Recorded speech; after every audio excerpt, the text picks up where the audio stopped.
How to log into disneyplus.com. Hi guys, it's Mikran from Tech Basics. Hope you guys all are fine. Today I'll be guiding you how to log into disneyplus.com. Login in disneyplus.com is quite easy, so without any delay, let's get started. Open your web browser, launch your preferred web browser on your computer.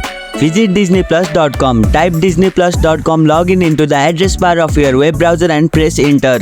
Click on the first link, it will take you directly to the login page. Enter your credential. On the login page, you'll typically see fields to enter your username and your password. Input the username associated with disneyplus.com in the designated field. Then enter the password in the provided field. Click on login. After entering your credential, click on the login button to proceed. Verify if necessary. Depending on your account setting, you may need to complete a verification step. This could involve entering a verification code sent to your email or phone number. Access your account. Once logged in, you should have access to your disneyplus.com account. Here you can browse and stream your favorite movies and so manage your account setting and perform other relevant tasks. That's it, you have logged in successfully. If you liked our video, press the thumbs up and share button. If you have any question, comment down below and don't forget to subscribe the channel for more tutorials.